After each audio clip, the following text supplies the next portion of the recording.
Boa noite, meus amigos. Nós estamos hoje aqui na Sociedade de Estudos Espírita Francisco de Assis, em Petrópolis, aguardando esses momentos para iniciarmos a nossa palestra das noites de quinta-feira, às 19h30. Hoje estamos recebendo a nossa querida irmã Vera Isaura, trabalhadora do Centro de Educação e Orientação Espírita Jesus Gonçalves, que vai trazer para todos nós as suas reflexões sobre o Evangelho segundo o Espiritismo, capítulo 8, Bem-aventurados os que têm puro coração, nos itens 20 e 21, Bem-aventurados os que têm fechado os olhos.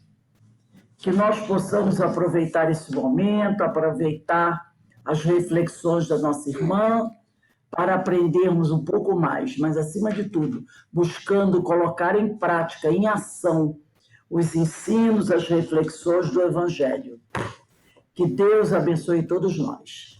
Vera, você está com a palavra, você tem até 8h30, 20h30, para trazer as suas considerações. Seja bem-vinda à nossa casa mais uma vez.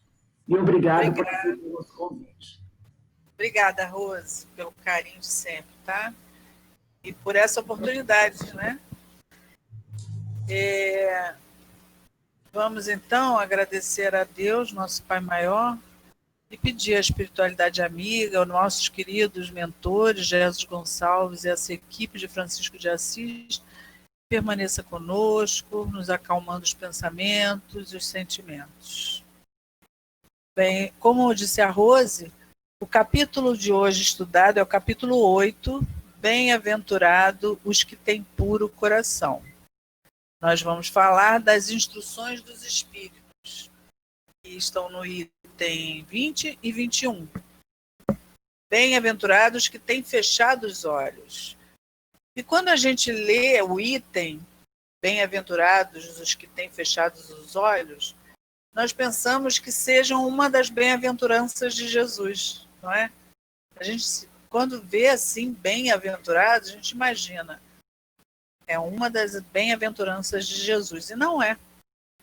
Talvez confunda, até porque Jesus disse, né? Se teu olho for motivo de escândalo, arranca-o, porque é melhor que se perca um dos seus membros do que seja todo o seu corpo lançado no inferno. Talvez por isso a gente imaginasse que fosse uma das bem-aventuranças. Então, essa é uma comunicação que foi dada numa reunião de estudos e de trabalhos mediúnicos também, com relação a uma pessoa cega, em 1863. Então, para isso foi evocado o espírito de Jean-Marie Baptiste Vianney, o cura d'Ars, que a gente sempre ouviu falar, né, através do Evangelho segundo o Espiritismo, do cura d'Ars, que nasceu em 1786 e desencarnou em 1859. Ele foi protagonista de algumas manifestações espirituais e, após sua desencarnação, transmitiu mensagens que foi inserida no Evangelho segundo o Espiritismo. Né? Isso está lá numa das biografias dele. Então, esse esclarecimento também da palavra cura, como era adotada na França, é utilizada para a designação de sua função, ou seja, de vigário de aldeia ou de um povoado. Não tendo nada a ver com a sua atuação, porque, na verdade, quando ele estava encarnado, coincidentemente, né, ele era intermediário de algumas curas. E Ars, que é a cidade, é o povoado, localizada a uns 40 quilômetros ao norte de Lyon. Era naquela época, uma pequena aldeia, muito pobre. Era uma aldeiazinha. E lá é que ele vai chegar a ser o vigário de lá, né? O cura. Então, Vianney, ele vinha de uma família muito simples, voltada ao trabalho, né, no campo, trabalho rural, a lavoura. Então ele vivia um conflito porque ele sempre, desde pequeno, sempre quis ser padre. Só que o pai achava que ele teria que seguir como ele, o pai, e trabalhar na lavoura no futuro. E não era esse o desejo de Vianney, né, do Cura d'Ars. Então, na juventude, ele passou por outro problema, ao ser convocado para combater no exército de Napoleão.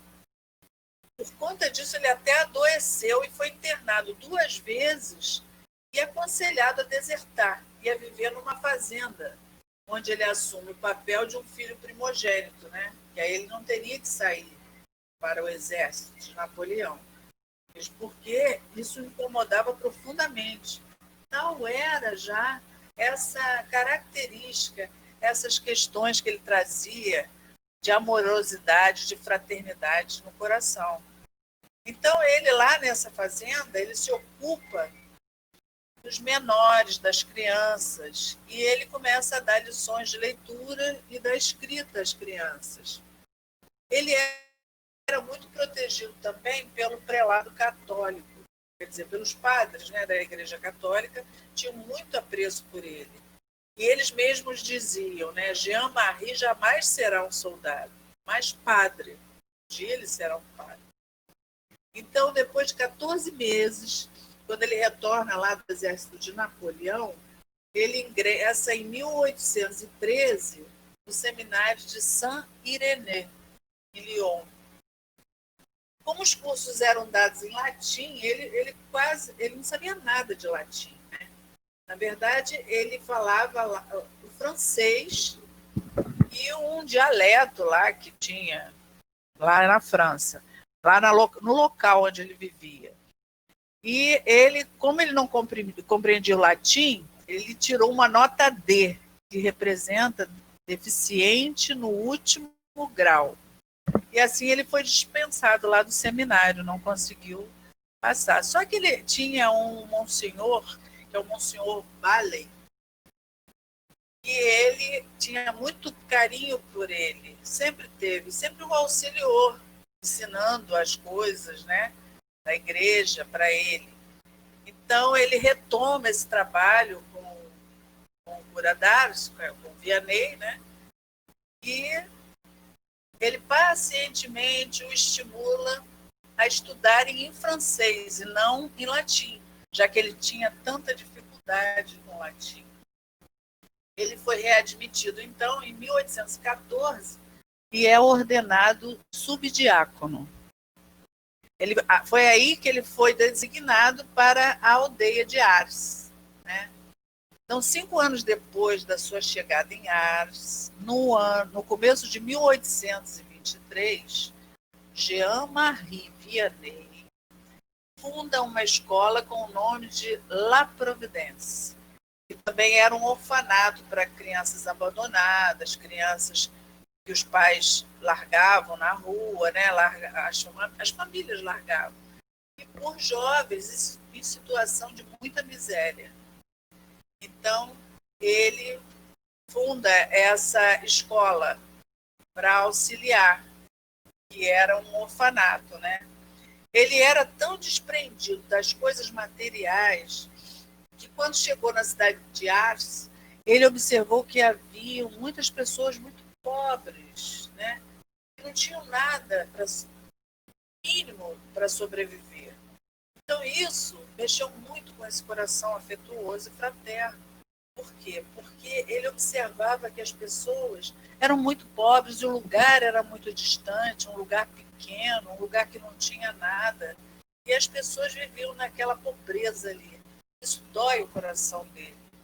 Olha, isso aí a gente vai vendo, né, que pessoa, que coração generoso trazia esse cura. Mas, ao contrário disso, a casa paroquial que foi oferecida para ele, que ele iria ocupar, era muito confortável. E ele, na verdade, achava aquilo tudo desnecessário, tal desprendimento que ele tinha das coisas materiais. Então, quando ele chegou e viu essa discrepância, Quer dizer, na cidade, na aldeia, as pessoas muito pobres, sem ter quase nada, não ter nem o que comer, e a casa paroquial tinha mais conforto para ele. Então, o que ele fez? Ele doou a maioria daqueles bens móveis para os pobres, né?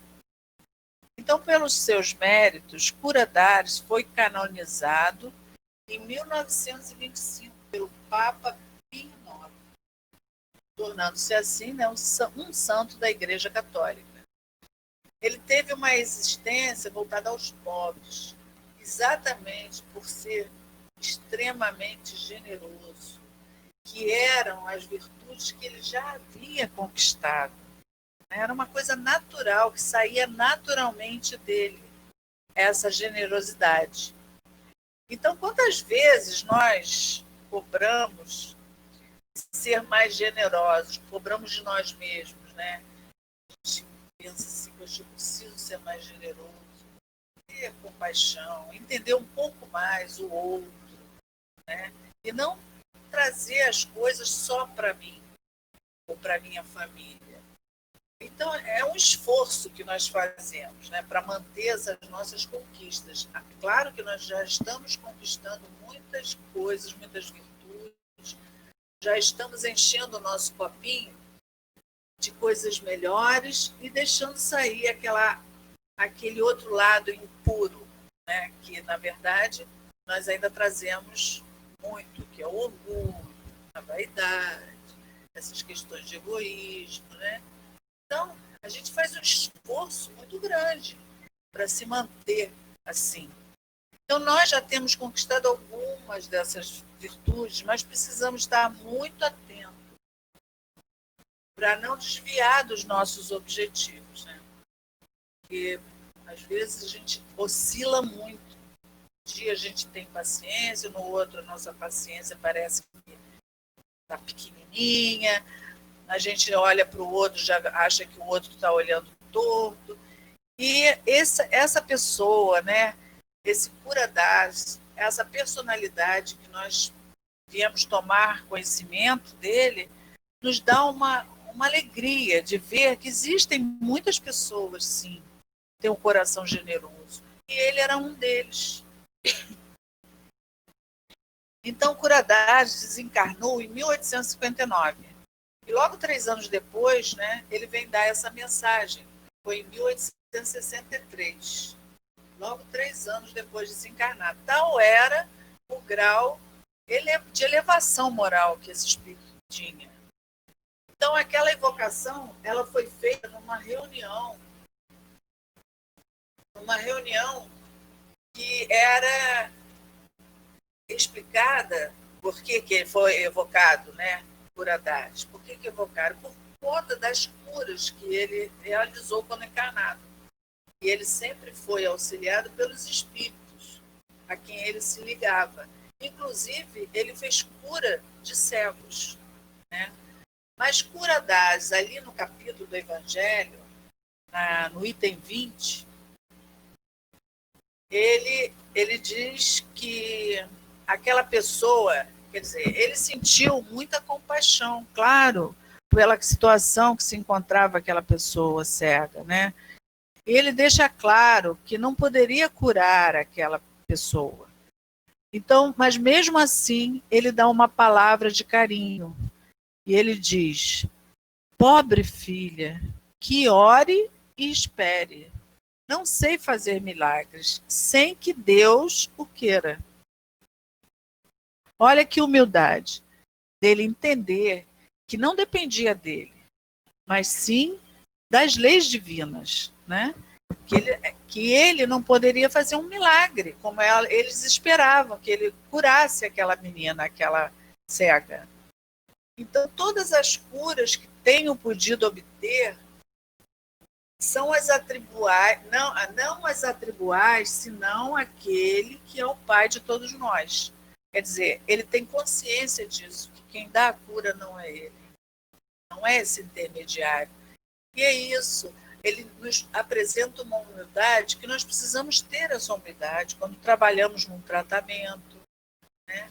ou num outro trabalho qualquer que envolve a cura, somos apenas um instrumento.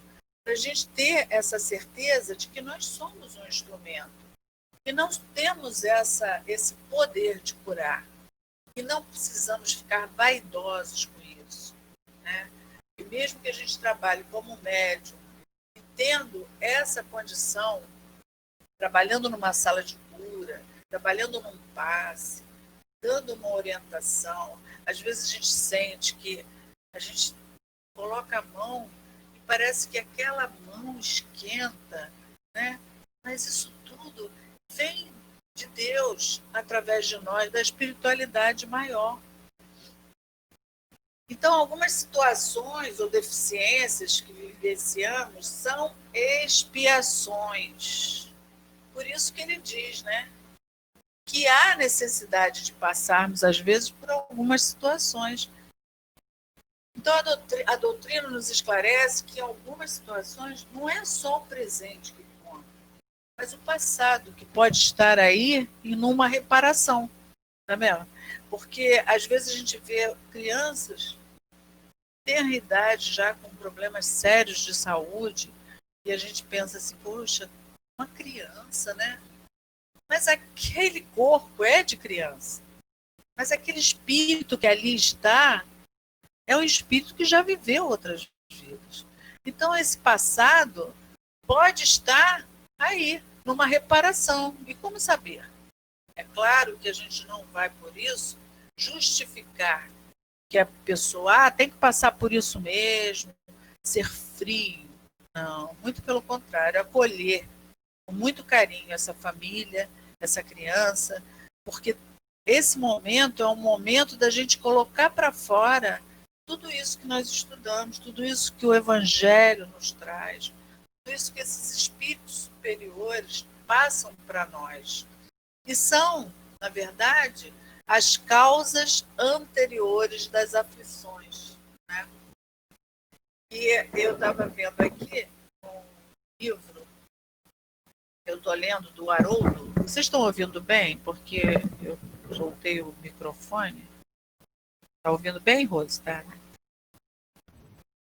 Estamos. Tá bom. No livro do Haroldo Dutra Dias, é um livro Despertar, Nossos Desafios na Transição Planetária. E logo no primeiro capítulo, ele vem falando exatamente dessas causas anteriores das aflições. Quando ele diz que Kardec coloca um marco para a nossa reflexão. E por essa razão, o Livro dos Espíritos conta com uma terceira parte que se refere às leis morais, que significa que toda imperfeição gera um sofrimento, né? Então, se nós estamos envolvidos no estudo, isso tem que bater muito forte em nós. Quer dizer, isso mostra para nós como se diz, um consolo, nos faz refletir, na verdade, nos abre o caminho e o sentimento para uma resignação. Porque, na verdade, ele diz aqui, imperfeição gera um sofrimento. Toda deformidade de caráter produz uma aflição. Todo comportamento injusto atrai sofrimento para a nossa vida. Toda deficiência na nossa formação moral trará algum tipo de angústia e de provação. As causas estão em nossa intimidade. E podemos pensar quanto sofrimento nos traz a impaciência, o orgulho, o egoísmo, quanto sofrimento nos traz a violência que ainda carregamos no nosso interior, né? Então, a gente precisa do autoconhecimento e estar sempre observando nós mesmos nessas questões do orgulho. Quantas vezes a gente fica impaciente e isso tem uma consequência, a nossa impaciência. Pode ser que não tenha nessa, né? Não venha ainda nessa vida. Quantas pessoas passam pela vida sem nada aparentarem de sofrimento, mas lá na frente há uma consequência que volta através, às vezes, do abuso do nosso livre-arbítrio, né? Então, naquele caso, por Haddad não poderia intervir em respeito às leis existentes, né? Ele não podia intervir, porque, na verdade, a mensagem ele não podia intervir exatamente por respeito às leis existentes, né? Aí, quando a gente fala nessa questão da cegueira, de uma consequência, de alguma forma, de alguma coisa que nós não lembramos, a gente se remete ao capítulo 5 do Evangelho, que fala do mal e do remédio, né? Do nosso Evangelho vem nos trazer esse sentimento de que, quando fala do mal e o remédio, quer dizer, o mal, às vezes, a questão que nos parece má, é o remédio para nossas questões que nós cometemos de alguma forma, né? Que está lá esquecido, graças a Deus, porque se a gente lembrar, muitas pessoas que não entendem nada de doutrina espírita, que não pararam para se deixar esclarecer pela doutrina, eles falam que isso é injustiça. Como é que eu posso estar passando por uma coisa que eu não lembro?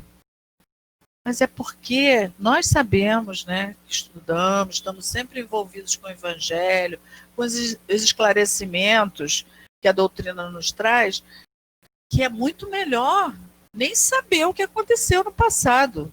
Porque se a gente chega a um ponto de descobrir alguma coisa grave do nosso passado, como nós vamos viver com isso? Às vezes, uma consequência de alguma coisa que nós fizemos, aquele que hoje está ali próximo. Agora mesmo eu estava ouvindo a Denise falar sobre as pedrinhas, né? Achei muito interessante isso, que vão rolando, vão batendo uma na outra e vão se aparando até o ponto de ficarem lisinhas, perfeitas. Por quê?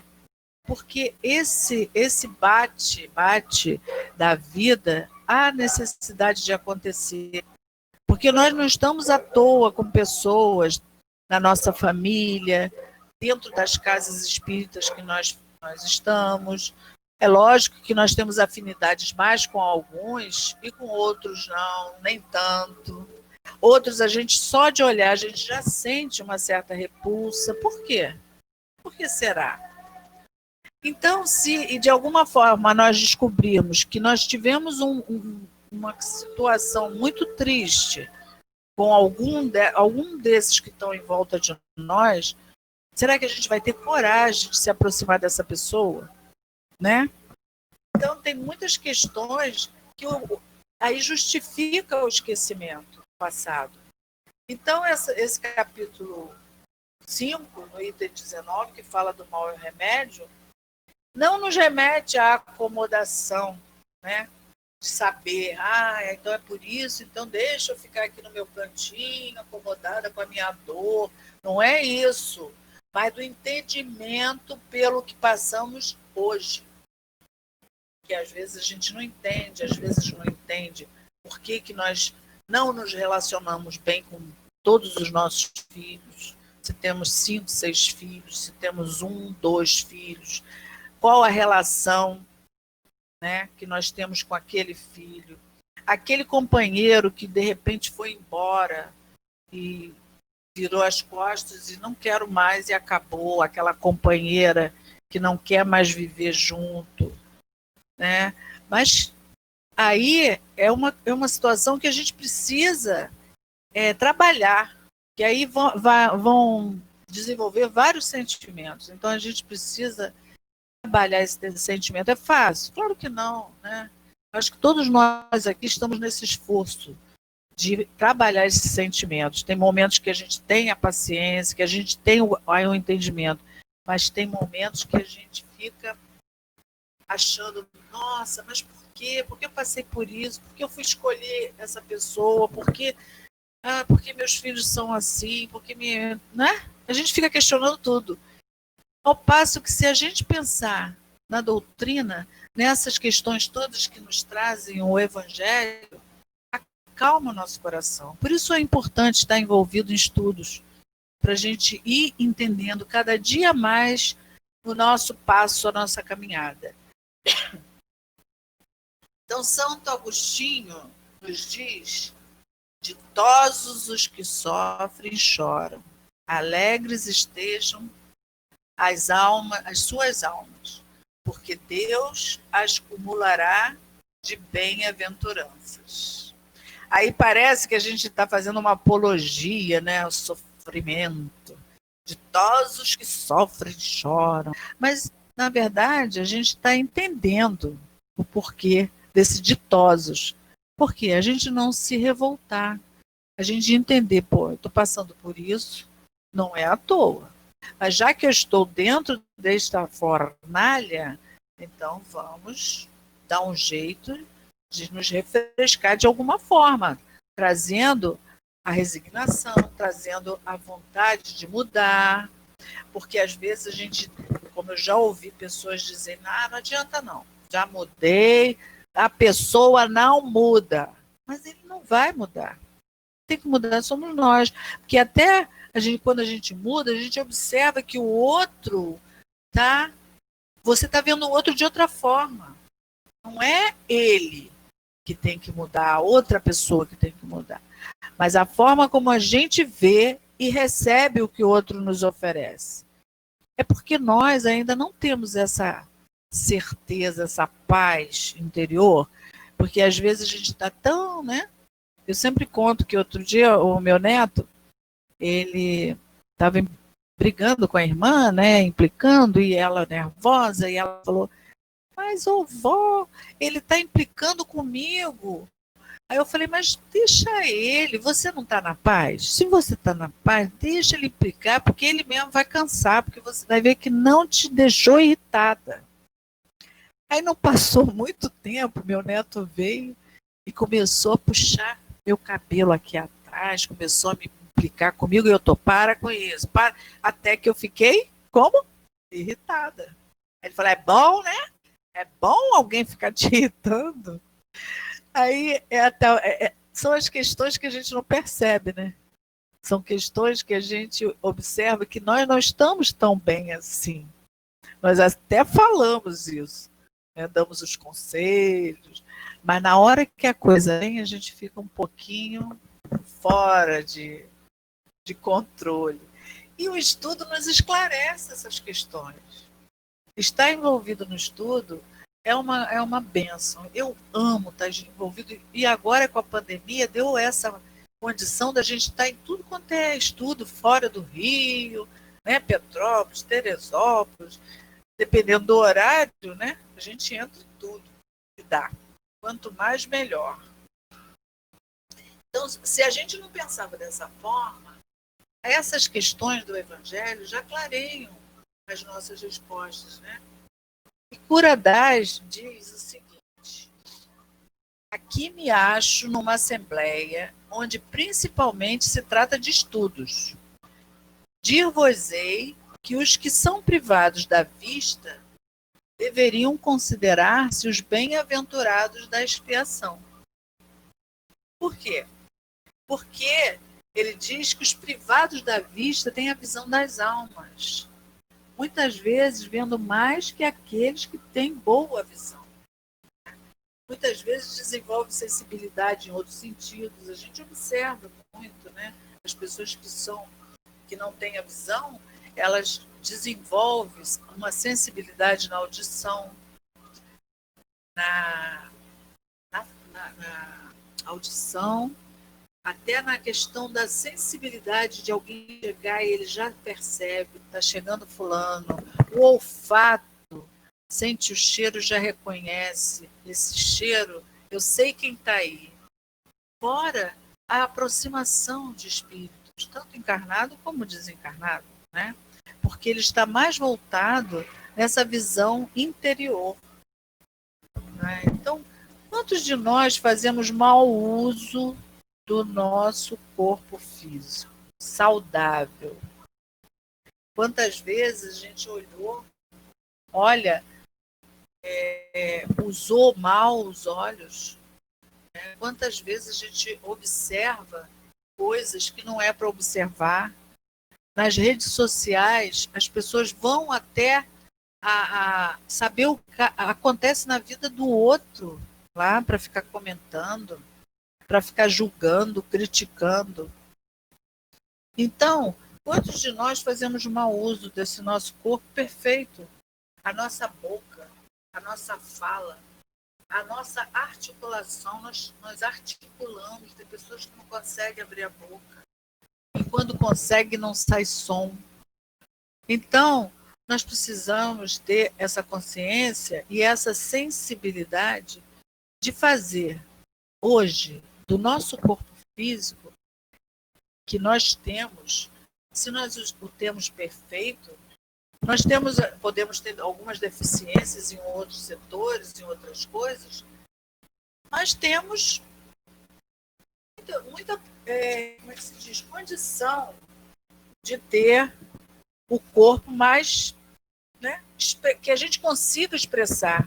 Quantos companheiros lá, por exemplo, quem já visitou a Casa Maria de Lourdes, o orfanato Maria de Lourdes, né, quando a gente vai lá e vê aqueles irmãos tão presos dentro daquele corpo, sem poder se manifestar de alguma forma, às vezes alguns estão revoltados, porque eu não consigo me expressar. Então isso me revolta, isso me tira do prumo. Mas por que será que essas pessoas, esses espíritos vieram dessa forma? Nós não sabemos. Pode até ser por missão, né? Nós não sabemos. Mas o que nós precisamos é saber do agora.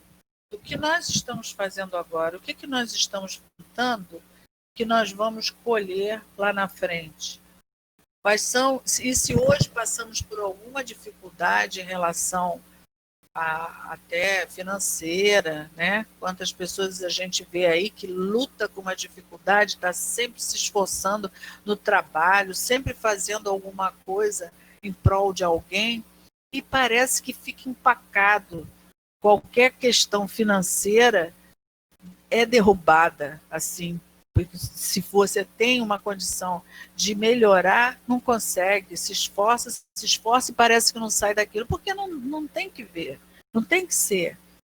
Às vezes famílias, grandes famílias aí, endinheiradas, tradicionais, que passam de pai para filho e o filho simplesmente perde tudo. Acaba com aquela família, acaba com aquela tradição da família. Mas não é ele que acaba. É porque não era para ele isso.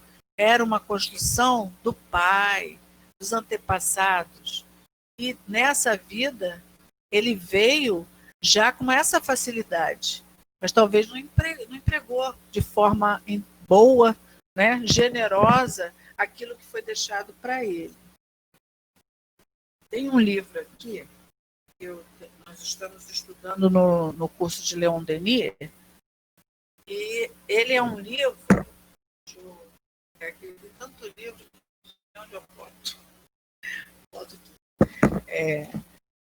o livro Um Novo Olhar sobre o Problema do Ser, do Destino e da Dor 100 anos depois.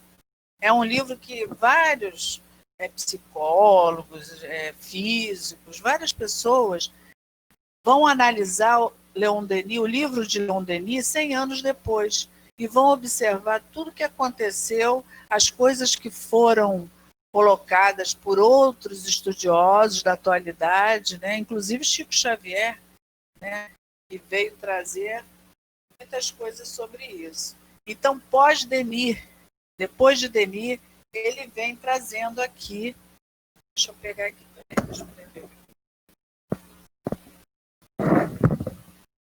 E é interessante para a gente prestar atenção. Quando ele diz assim, sobre a lei da reencarnação.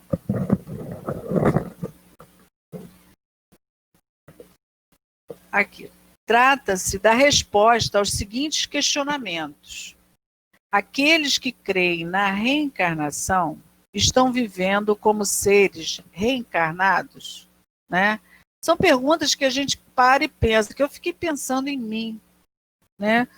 A gente acredita, a gente entende da reencarnação, mas eu estou vivendo como uma pessoa reencarnada? Os espíritas estão vivendo nas casas espíritas, no seu próprio lar, no mundo como seres reencarnados? Realmente? O conhecimento adquirido da lei da reencarnação tem transformado o modo de se relacionar com o próximo e com a vida?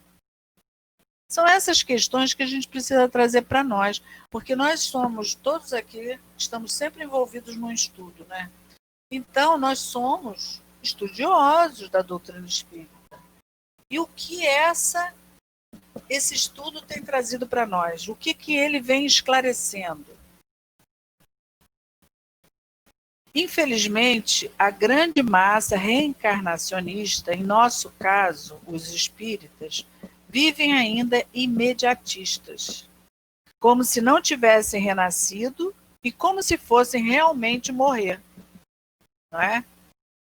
Aí, tanto é que agora, nessa questão da pandemia, como nós deveríamos nos comportar diante da pandemia? Deveríamos estar mais tranquilos, né? Porque nós sabemos que só vai desencarnar aquele que chegou o momento de partir. Por mais que a gente ache que foi displicência da área da saúde, que foi porque ele saiu e pegou o Covid, e quantas pessoas não pegam? Não é? Então a gente fica pensando, a velha história do conhecimento que não desce ao coração e que, portanto, não modifica a conduta do ser perante a vida. Continua com os mesmos medos, continua apavorado, não quer mais sair de casa. Antes era a violência. Né? Quantos companheiros nossos que a gente sabe que não iam nem mais em estudos à noite no CEOI, né, na Casa Espírita, com medo da violência. É claro que a gente precisa ter cuidados. Bom, com certeza. Tem determinados momentos que não se deve sair, tem determinados lugares que não se deve ir. Eu vejo, às vezes, na nossa casa lá, companheiros que continuam auxiliando os moradores de rua, que continuam entregando cesta básica aos... É claro, e eles também são do grupo de risco, muitos deles. Mas o amor que eles têm pelo outro, o pensamento generoso de auxiliar, eu acho que é o principal, é o que move essas pessoas. Né? Nós não paramos, acho que nenhum de nós que está aqui parou de auxiliar. De alguma forma, do jeito que a gente pode, financeiramente, a gente pelo menos está auxiliando. Mas botar a mão na massa, né? Não é para qualquer um. É para quem já tem essa questão generosa, fraterna, desenvolvida. Então, ele diz aqui, ó, são evidentes os corações transformados nos dois planos da existência, pela lógica da reencarnação, mediante a revelação espiritista. Contudo, insiste ainda o homem, mesmo dentro do movimento espírita cristão, nas aquisições materiais a qualquer custo, na degradação do meio ambiente, na revolta pelo desencarne de um ente querido, na incapacidade de se relacionar com antigos desafetos e comparsas do passado, enfim, de lidar com os desafios da vida no quadro das expiações e provas inerentes à sua própria evolução. Então, Leon Denis, ele fala para nós que o mal, sobre este ponto de vista, tem um caráter relativo e passageiro. É a condição da alma, ainda criança, que se ensaia para a vida, pelo simples fato dos progressos feitos, vai pouco a pouco diminuindo, desaparece, dissipa-se, à medida que a alma sobe os degraus que conduzem ao poder, à virtude e à sabedoria. Então, Leon Denis nos mostra que o mal é passageiro, que tudo isso vai passar. Agora, a gente precisa criar ânimo, força e coragem para que isso passe, para buscar lá dentro de nós todas essas nossas potências que a gente até às vezes desconhece. A gente só sabe na hora que é colocado em prova das potências, né? E foi muito bom conhecer Cura Das, saber quem foi ele, que coração generoso, que abria a mão do que ele, do bem-estar dele, né, entre aspas, porque ele se sentia feliz, ele estava feliz. Então ele trazia o coração generoso em dividir o pouco que ele tinha com os que tinham menos ainda, não é? A alegria que isso nos dá, né? Ontem mesmo eu soube de um companheiro de rua que perdeu, ele comprou uma passagem para voltar para a terra dele e perdeu essa passagem, quer dizer, perdeu o dia de ir, né? E um outro companheiro, por acaso, entre aspas, o encontrou na rua. E o que fez? Uma vaquinha com outras pessoas para comprar uma nova passagem para o dia seguinte. Conseguiram arrecadar dinheiro para que ele viajasse, que ele comesse nas paradas. Ele fez amizade com uma companheira do banco do lado, que tinha Wi-Fi celular, para se comunicar com essas pessoas que auxiliaram o morador de rua, para que pudesse saber como é que ele estava, se ele estava bem na viagem, porque eram muitas horas de viagem.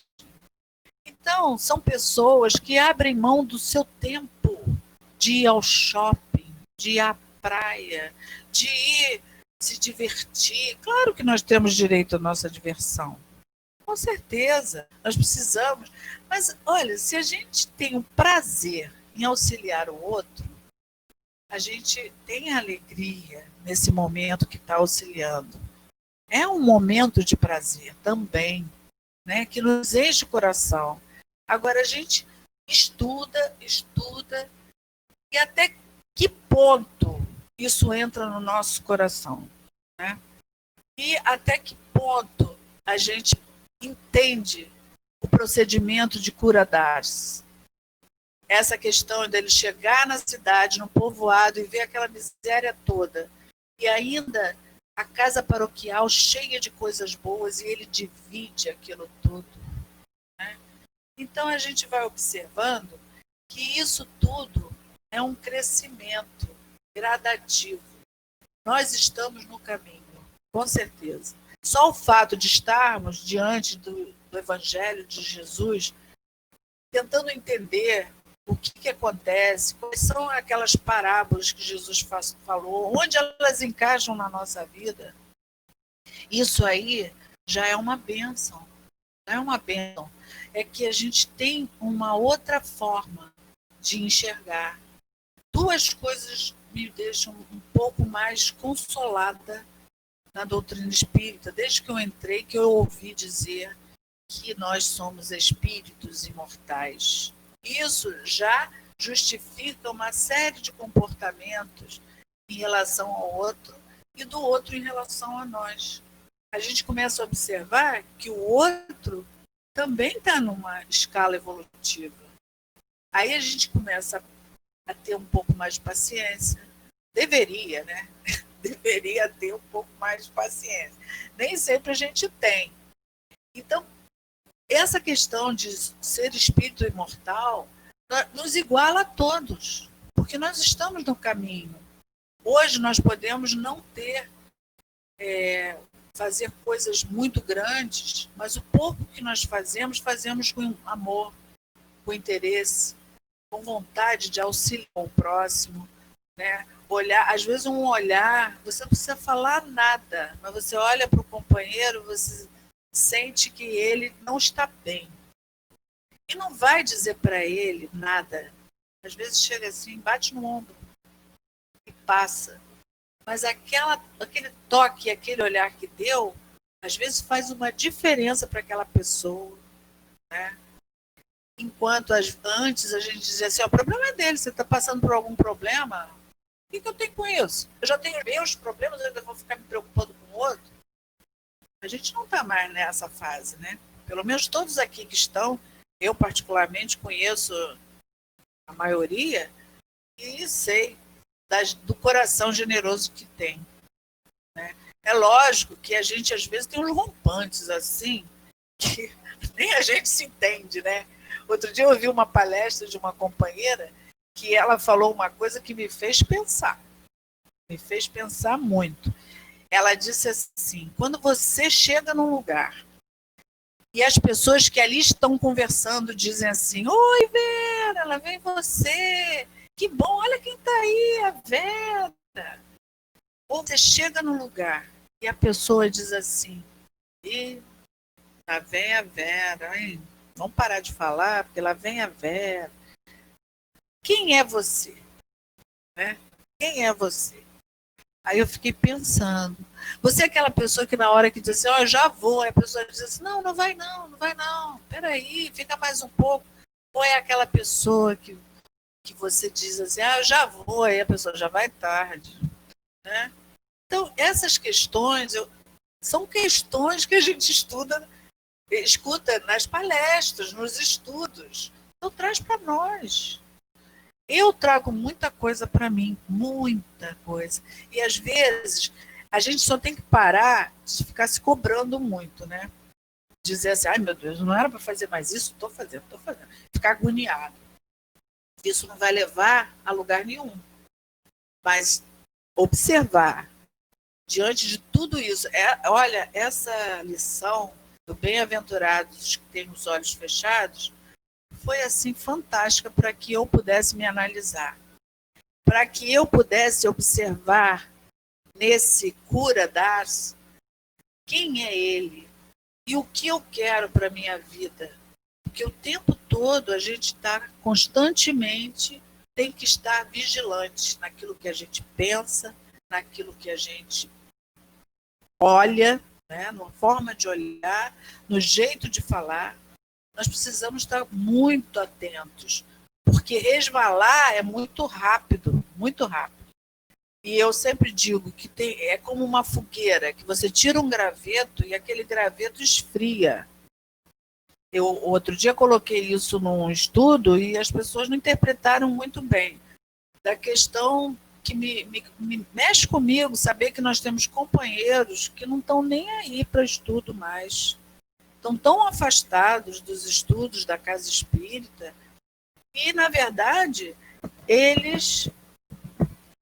Aí uma pessoa que estava lá disse assim, mas você está julgando, você não pode julgar, porque, afinal de contas, você não sabe por que as pessoas não entram, às vezes não tem internet. Eu não estava julgando, eu estava falando de mim. Que se eu me afasto, acabou. Eu não volto nunca mais. Porque nós temos isso, né? Às vezes a gente pensa assim, nunca mais eu volto, quero mais saber. Essa pandemia fez muita gente pensar de que forma nós estamos enfrentando a pandemia, de que forma nós estamos buscando os estudos. Olha que bênção estar aqui falando. Eu sei que a maioria está próximo, né, no Rio de Janeiro, mas tem umas pessoas que moram lá em Petrópolis. Então, estar envolvido no estudo, estar com pessoas que têm a mesma vontade, é uma minoria, a gente vê que é uma minoria.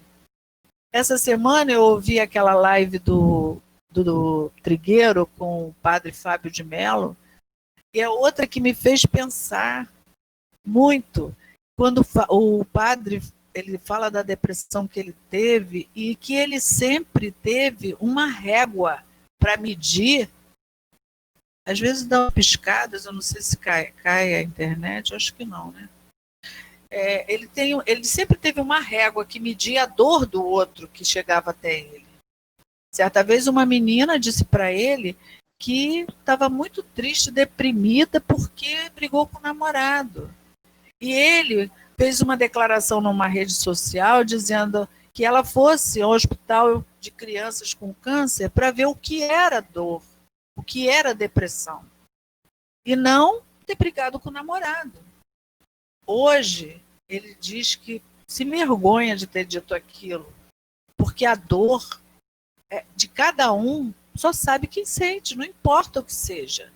E, ao mesmo tempo, ele recebeu uma pessoa que disse para ele que vinha viajando com os filhos, parece 5 filhos, no carro, e, de repente, o marido ia na frente com um bebê menor. E ela viu um acidente na pista e parou para auxiliar. Nisso veio uma carreta e esmagou o carro com todos os filhos dentro. Então, ele mediu a dor dela, que dor horrível, enorme. E hoje ele não faz mais isso, hoje ele percebe e respeita a dor do outro. Não importa qual é a dor, está doendo para aquela pessoa. Então, nós precisamos aprender a respeitar o outro. E dentro desse nosso estudo todo, o que a gente pode fazer pelo outro? Né? Indireta ou diretamente? Aqui tem todos os que eu conheço aqui, eu só não conheço uma pessoa, mas todos que eu conheço, eu sei da generosidade do coração, sabe? Da paciência que tem. Né? Da paciência que a gente sente que as pessoas têm, cada um do seu jeito. Né? Eu sempre digo da questão da paciência que tem comigo, inclusive, né? Porque tem pessoas que não sabem nada de nada, estão um pouco perdidas, e a gente vai e oferece a mão para baixo, assim, puxando. E tem outros que estão além de nós, que sabem muito mais, que percebem um texto com muito mais agilidade de entendimento e que nos dão a mão para nos auxiliar. E assim, como diz Leon Denis, nós vamos caminhando uns ligados aos outros. Estamos todos interligados. E é muito bom, né? Eu fico muito feliz de participar. Quando eu me emociono, é de alegria, gente. É de alegria, tá? De estar aqui, ter essa oportunidade, ter me dedicado a estudar para passar um pouquinho daquilo que eu estudei. Então, eu agradeço muito a Francisco de Assis, a Jesus Gonçalves, a essa espiritualidade que está sempre me amparando. Obrigada, tá, gente? Agradecemos a nossa irmã Vera Isaura, essa companheira querida já de tantos anos, e com certeza todos nós estamos muito felizes de tê-la aqui conosco, compartilhando, dividindo conosco seu pensamento, suas reflexões. Foi muito bom mesmo, e nós aprendemos muito com as considerações da nossa querida companheira Vera Isaura, e que ela leve o nosso abraço aos amigos do CIOI. Então, para nós encerrarmos agora nesse momento, eu vou pedir para a nossa companheira Carmen Dolores fazer a nossa prece de encerramento.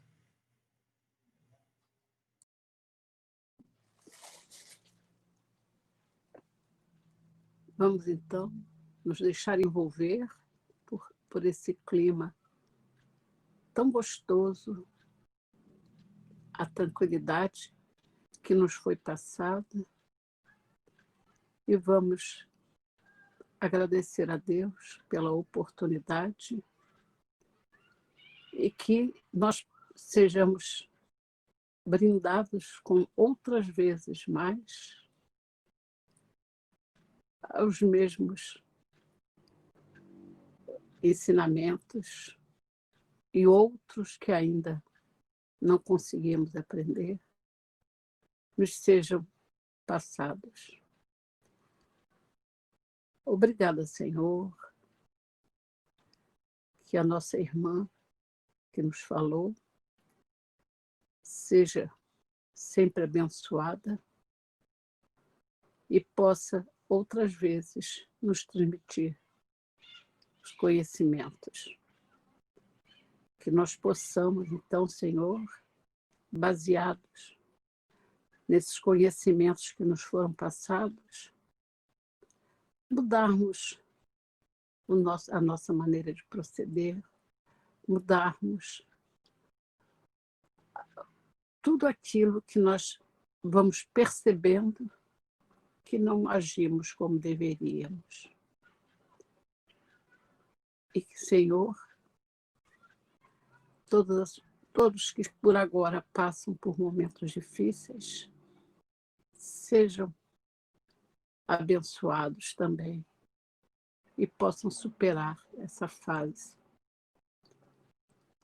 Então, só nos resta mais uma vez agradecer a oportunidade e sempre, Senhor, contamos com a sua paz e com a sua luz a nos envolver. Que assim seja, Senhor.